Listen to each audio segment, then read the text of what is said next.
Thank you for calling, sir. Call you speaking to Karen. How can I help? Oh, hi there, Karen. Karen, someone WhatsApped me over a link to your email as far as landlords and Yeah. offering up properties. I just had a look on your site, and I was just wondering what the protocol is basically. All right. What's your name? My name's Daniel Daniel. What's your surname? Woods. Woods. Okay. Let me check. I'm just going to take all your details, Daniel, if that's all right, just in case the call drops. Yeah, sure, no problem. And then I can call you back. Have you got an email address, please? Yep, it's TD, T for Tommy, DD. D for Delta, Kent, T for Tommy, D for Delta, Oh, yeah. Kent, as in the area, Kent. DD Kent. Yeah. Yeah. LLP Yeah. at outlook.com. Brilliant. Okay. So someone sent you some details, and have you got which part of the country are you in? Well, I live in the Kent area, but we have properties in Birmingham, and my business partner is my brother. He has some properties down in Yarmouth. All right, okay, great. Well, that's good then, because we do the northwest, the Midlands, and the east of England. Yeah, I did see that on your website before I phoned you up. I just wondering how it all works, how long the lease is, and stuff like that, really. Yeah, definitely. Right, well, I'll tell you what I can do. I can send you an email with all the information on, so all the benefits of coming with us, how long the lease is for, what we're looking for in family properties, HMOs, things like that. Sure. But basically what happens is we are looking for asylum accommodation in all those areas. Okay. Before we can take a property on, it has to be untenanted. We can't even look at a property if there's tenants still in it. Okay. All right, because we can't be seen to be making people homeless. Sure. So first of all, it has to be untenanted. I then have to know exactly which area it is in the Midlands, exactly which area it is in Yarmouth or whatever. So postcodes are always useful. Yep. Because then I have to check that us and the local authority are happy for that to be taken on. Sure. Oh, well, do you work with the council then? Do you? Yeah, we work with the local housing authority. Right, gotcha. So we work for the Home Office. Right. So the Home Office employ us to find accommodation and sort that accommodation out for asylum Right. seekers. I'm with you. We're a blue chip company. Yeah. So once we lease a property from you, you know that you're with a blue chip. We're a massive company. You've not got any doubts or concerns about us. The good things about when you rent your property out to us is we do the monthly maintenance checks. Right. We do the repairs and maintenance in the house. There's no management fees. Wow. We pay your gas, electric, water, council tax. And the good thing is there's no voids in your rent. The minute we take it, you get that rent every single month at the end of every month. Right, and you're saying that you can give contracts for a minimum of 5 years, yes? No, we can't. Does it say that on the... On the website it says leasing up to 5 years. Right, I'll have to check that because as far as I know, it's 6 years and 11 months. Oh, so it's more than 5 years then? Yeah, it's 6 years, blimey. 11 months. And at any point in that 6 years, 11 months, if you give us 6 months' notice, time to house any residents we might have in there, yeah. If you give us that 6 months' notice, then that's absolutely fine. So you're not tied to it, but you do have to give us the 6 months. Gotcha. We do it 6 years, 11 months. Right. So that, if it goes to 7 years, you have to then register for the deeds of the property and things. That's why we keep it under 6 years, 11 months and keep it. Yeah, that makes sense. And so, sorry, if I could just interrupt. If, say, you say you pay all the bills and that there. We pay gas, electric, water and council tax. Oh, yeah, that was my main concern with the council tax, because I had some I had the council chasing me for a council tax because I was renting out a property to someone. That is, obviously, because times are so hard at the minute, they fell behind with their payments on council tax, and then they basically vacated the property, left it in quite a bit of rent arrears. And I had the council that was coming after me. Obviously, I've squared it up now because obviously I just showed them the tenancy agreement. They said, well, the people that was in the property was liable for the council tax. So, you know, it can't fall on me because it was quite high. It was quite an high bill. So what happens then? Do you pay everything and then what, the tenants pay you back or? We are the tenants. Oh, right. So basically they can move into the property, don't have to pay any gas, any water, any electric, any council tax. You pay all that for the person that moves in? Yeah, well, we pay it. Yeah, we pay it. Oh, right. So you could basically... Because that person is seeking... That person is asylum seeker, so they're not allowed to work while they're seeking asylum. Oh, right. So they can basically have the property for 5 years, don't have to work, don't have to pay any bills? No. I don't know. Not for the whole period they're there. Right. Until they get asylum, then they have to start paying, do they? I just want to make sure, because I don't want to give out a property and then obviously I get bills run up or council tax paid up or this ain't paid or that ain't paid. Right. And it puts me in an awkward situation as far as court fees. And because we had a tenant in there before that wasn't paying any rent, then we had to put a section 21 on them, then they wouldn't move out of the property, then we had to pay all the court fees to get them out and all that sort of stuff. So if we wanted to get a tenant out, do we still have to go through that same process, or do you take care of all that sort of side of it? Yeah, well, we will be your tenant. Right, so you will be. So, gotcha. Yeah, so what happens is we take on your property as your tenant, and then we put aside, we pay your council tax. That is guaranteed for the whole time we've got that property, the 6 years, 11 months, we pay all that for you. Right. We also pay your rent at the end of every month, come what may, no matter who is in there. Once we onboard that property, we your tenants. Okay, and what if a tenant goes in there and, I don't know, they're causing a nuisance to the neighbourhood or anything like that? Will you'll deal with that? And deal with it. You get it all sorted out, so it's nothing that has to fall on my head. We deal with it. We do monthly property checks, so we do all that. You know, if the tenants are behaving in a way that's causing problems, then we deal with that as well. Right. So we deal with that. We become the tenants and we look after that property.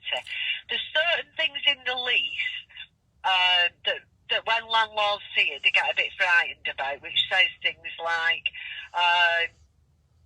you have to put a new bathroom in or a new kitchen after a certain amount of years. Yeah. Now, people get frightened about that, but it only says if Serco request it. Right. Now, if Serco request it, that will be because it's falling apart and it's not fit for purpose. It won't be because it's not this year's colours. Do you know what I mean? I got you. And in the properties, what are they? Are they just normal family people? Because I don't know a lot about immigration. I mean, you'll know more about it than me. Right, it varies. It varies. Right. There's far more families. I think if you were to probably base it on the small amount you might know from the media, you might think it's just all young men. It varies. It's young men, young ladies, it's families with children, lots of children who go into the care system because the parents have sent them over on their own. Okay. So we obviously don't house them because they go into the care system, Sure. which to me is just tragic. But it is families, it's single men and women. It's a variety. You can't choose who goes in your property because we have such a need for the properties. We just house in there who we think it's more suitable for. So if it's a family property, we try and put a family in there.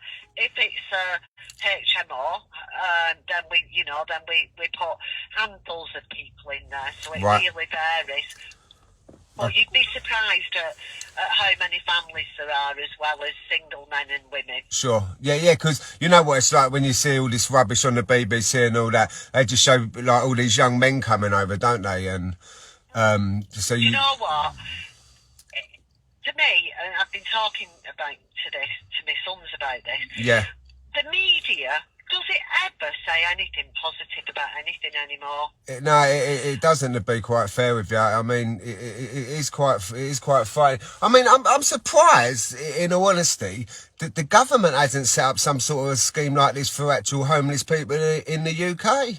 It's strange, isn't it? Why they haven't sort of done this sort of scheme for all like the war veterans and all the homeless sleeping on the streets? Because I'm sure that they'd like an home and all their bills paid. I'm sure of it. I know. I mean, there's so many different views on it, and that's one of the first things you think of, isn't it? War veterans and homeless people. You think, hold on. If we're speaking in plain language, people think they're our own. What are we doing about them?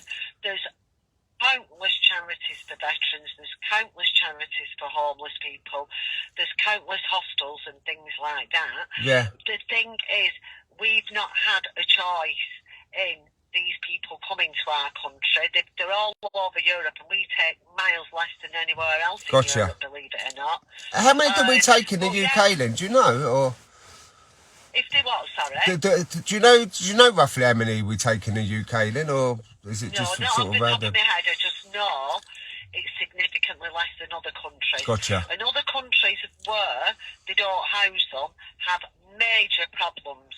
Right. Because they're on the streets. Gotcha. They're probably going to steal and beg to survive. So I get well, not you, but where are our homeless people? Where are our veterans? Yeah, because obviously if they're on the streets, they might be committing crime and stealing as well, mightn't they? That's a concern for all of us, any of us who've got a heart. But this is another sort of avenue that we have to care for the asylum seekers that come to our country as well. Yeah. Because you cannot seek asylum unless you're coming from a country that you're seeking asylum from. So Right. they can't turn up from any country and go, I don't like it there, so I've come over here. It's not as simple as the media makes out. I'm with you. And so I suppose if they come over and they haven't got passports, I suppose you can't send them back if they ain't got a passport then, can you? No, but then they still have to prove they're seeking genuine asylum. Right, I've got you. But how would they prove that if they didn't know who the person was without a passport? I don't know. I don't know. There's a whole other part of the Home Office. Gotcha. I've just asked in these questions, just obviously I just want to know what sort of people are going to be going into my property. You know, we could have people coming over without a passport that are criminals. No, they're not asylum seekers. Right. They would not be what we class as our asylum seekers. You can't seek asylum without the passport. Do you know what I mean? Right. So that they would be treated. So what happens to the people that come over without the passports then? They don't get asylum then? What, those people who run off? The ones who come over and haven't got any passport or any ID or anything like that, turn up on a boat. They can't. Right. So we have to find ways of, are they seeking asylum or are they not? Like I said, I don't know the finer details of how we do that. But if they're not seeking asylum, I don't even know what happens to them. But they don't go in our asylum accommodation. But I'm guessing if they're coming over on a boat without any passport, then there must be a seeking asylum because they're coming over, aren't they? Some of them wouldn't have even had. They wouldn't have even had a passport. Gotcha. And they would have just thought, what can I do? I get on this boat, I come over. Yeah. And then we have to go through lots and lots of channels to find out if they are seeking genuine asylum. Sure. Which obviously there's all a chance. A lot of people come over and just run off. They've no intention of seeking asylum. They just run off. So we could have a lot more immigration over here than we actually even know about then. If people are just running off. Oh my God. Well, illegal immigration, yeah. Wow. Because if you come over here and do a runner, you are an illegal immigrant. Yeah. And there is an awful lot of that people are coming over just for that, and it's criminal fraternity, it's trafficking, it's drugs, it's prostitution, they just do a runner. And you know what? Some of them have probably been promised the earth and said, come over, when you land, do a runner, come to this address, I'll look after you. Before they know it, they're working 20-hour days in a restaurant or car washes or they're getting involved. It's very sad. It is sad. I mean, it's better for them, I suppose, to just park up in the house and get everything paid for them, I suppose, rather than being out on the streets and committing crime and that. Well, or they might not be. They might just be working we had a restaurant not far from where I live. Yeah. It was about 2-3 years ago, and there was about 60 people sleeping in a... No, it wasn't 60. It was about 30 people sleeping in a room, a big room, that was meant to be like a big living room for about 10 people. There was 30 people sleeping in there, and they were just working in the restaurant for peanuts. Really long hours.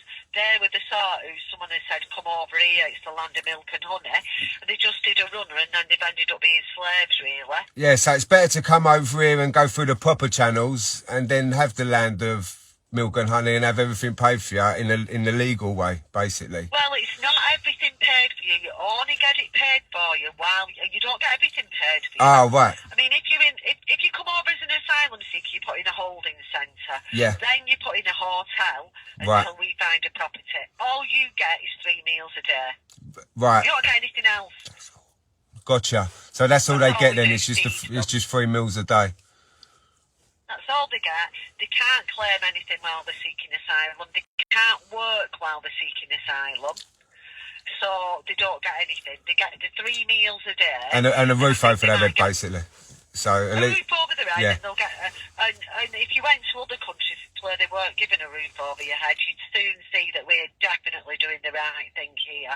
Oh yeah, I 100% agree with you. Okay, I mean you've been very, very helpful. I'm glad you've answered a lot of the questions as far as that. As I said, my brother, he's got some places in Yarmouth. I think he's actually doing a block of 6 new build at the minute. I think might be finishing in about the next 3 months. So that's going to be no tenants in there at all. I mean, yeah, it's got to be untenanted. So is this what your brother does? Is it what you do? Well, yeah, I as I say, I've got 10 down in the Birmingham area. As I say, I'm in Kent. I don't live down that way, but we have someone that manages everything up there, and that's why when my friend sent me over the link to you, and I read through the email, because when he sent it over and he said, "Have a look at this," I couldn't believe it at first. I thought, this can't be right. Surely to God. So then when I looked here, I thought, well, this stands for me as a landlord, for someone to be able to maintain my property, guarantee my rent, and, no grief from councils or council tax or tenants not paying that. And you basically manage everything for me. I mean, for me as a landlord, amazing, that. Exactly, amazing.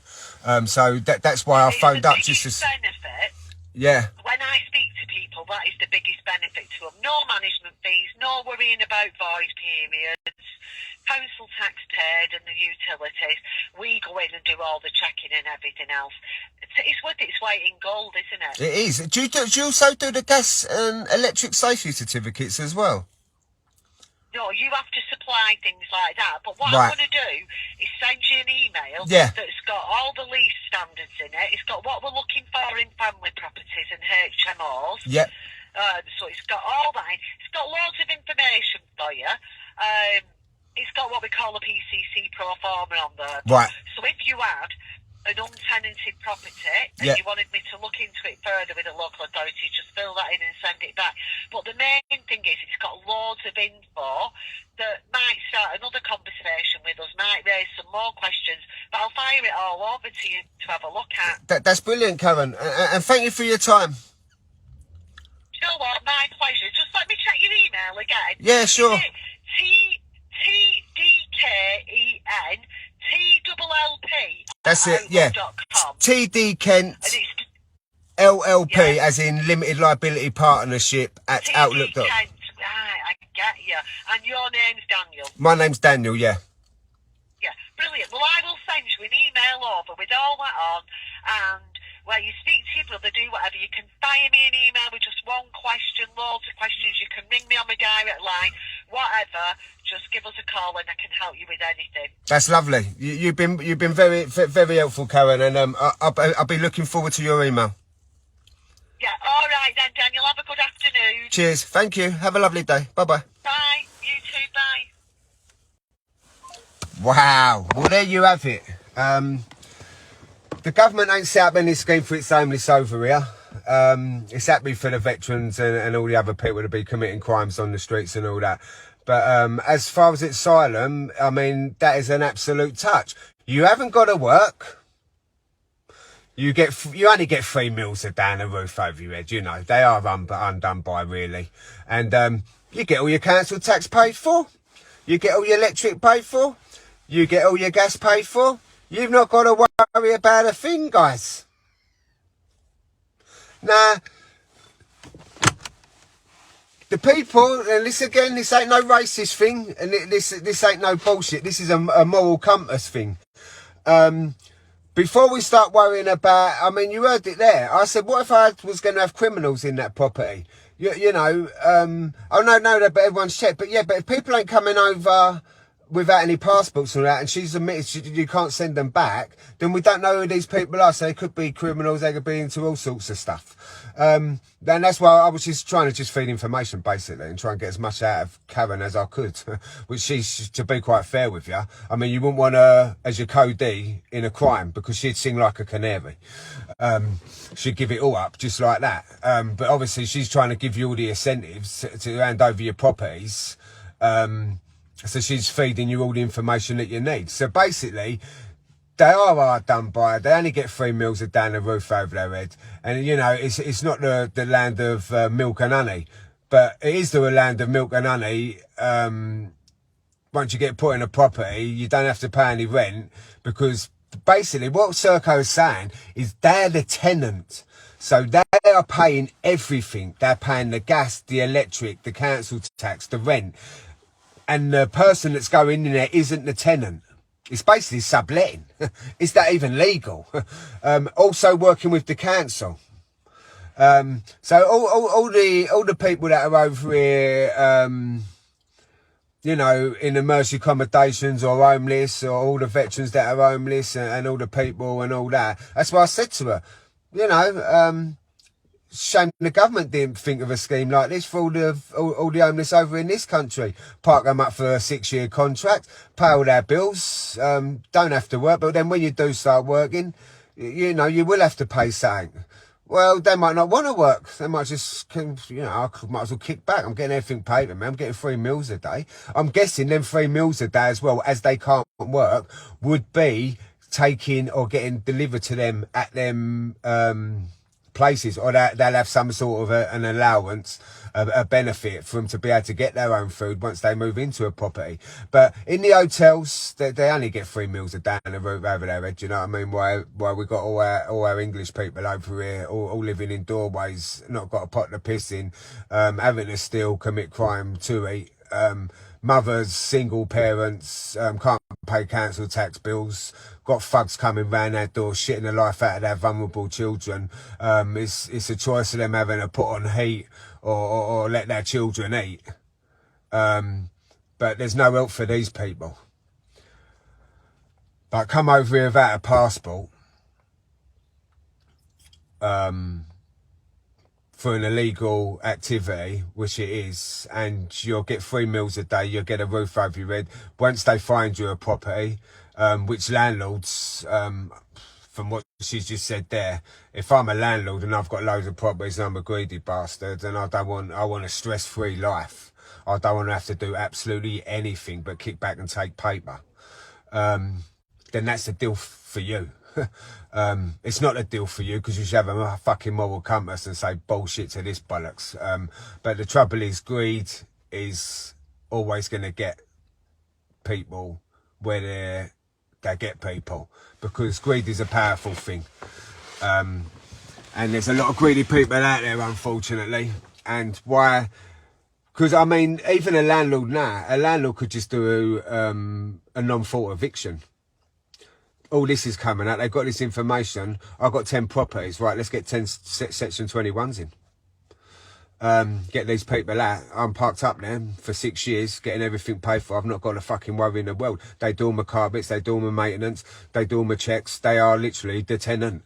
That sounds a good deal to me. Has anyone going to turn that sort of offer down? And then them people then end up in the council. They can't get a house because there's a short of houses, because everyone's giving up their houses, because they all want a 6-year contract with everything paid. I'll tell you what, that's absolutely shocking when you've got energy companies putting up all these prices, people struggling like you wouldn't fucking believe, and people are coming over here, which I don't believe are fleeing war anyway, or in war-torn countries or none of that, because there's plenty of evidence that there's not. The genuine ones, so be it. But the ones that ain't so genuine are literally getting housed, getting all their bills paid, their council tax paid, their electric paid for, their gas paid for, their water paid for, and they don't have to work. Oh, no, you don't have to work, sir. You just park up in the house. We're the tenant. So it goes the tenant. We'll take care of all that business for you. You just kick back and we'll sort everything out for you. It's not the land of milk and honey, though. Not for the UK citizens, anyway, or the UK people, or the UK men and women, whatever fucking term you want to use. I'm not even going to get into terminology on the bullshit anyway. And remember who owns Serco? It's your little bum boy, Prince William.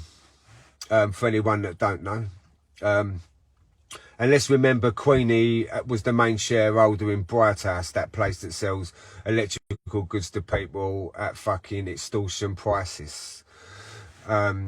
So these are all criminals, these people, and there must be a massive amount of money being fleeced left, right and centre. Your money, taxpayers' money, as far as this scam that's going on. And as I said, if you still want to pay your electric bills and your gas bills and your council tax bills and your water bills after listening to that, what I would start doing is phoning up your local councils if you're in a council property and say, where do I sign on the dotted line for a 6-year tenancy with all my bills paid?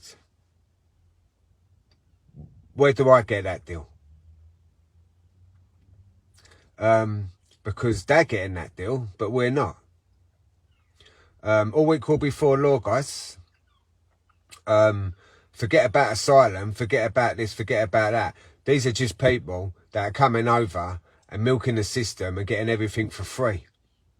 All their bills paid, getting houses. You know, you as a landlord, you haven't got to worry about if the tenant's naughty. Because Serco will come in and take care of all that business for you. You ain't even got to worry about all your Section 21s no more. You ain't got to worry about going to court and weighing out any of your own money. Serco deal with it all for you. Ain't got any problem.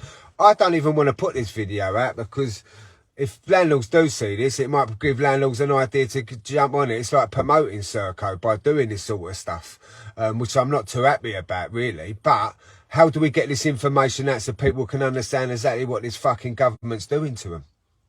Do you know what I mean? And then offering you 350 quid towards your fucking electric bill. Wankers, mate. And we're all putting up with this bullshit. This ain't fucking right, mate. This country is as dead as a fucking dodo. And we're as brain dead as dodos for letting this crap happen. And then you got to think about all the crime that could come along with all this. We're already hearing about up in Liverpool why they all kicked off because of the girl getting abused up there. They've reported it to the old bill. The old bill ain't done a thing about it. So remember as well that their age of consent is a lot different in their countries and that as well. And you know the way young girls walk around now with all their eyelashes done, their lips done, fucking wearing nothing. Prime target for these sort of people. In Folkestone as well, there's been a report of a sexual abuse case up in there, and also these people out of the hotels going over into the parks taking photos of children and all that. So it could lead to all sorts of things, more children trafficking, but over in here through people stealing other people's children. I mean, all sorts of stuff could end up on the back end of that. And you're going to have loads and loads of people integrated into your communities, getting free handouts without any knowledge. Soon be the minority over here if it carries on like this, guys. Maybe that's the plan. And people are saying these people are soldiers and all that. They might well be. They might well be. So if these are, then we know we're at war. So I suggest we better start getting ready for war then, because if the shit does hit the fan, and everyone's sleeping, and these are all getting 3 meals a day, getting plenty of exercise, using the hotel gym facilities, their swimming pools, and all getting super fit, and you're all struggling to pay your bills, you're under loads of stress, you're already at a disadvantage, guys. And I'm going to leave it at that.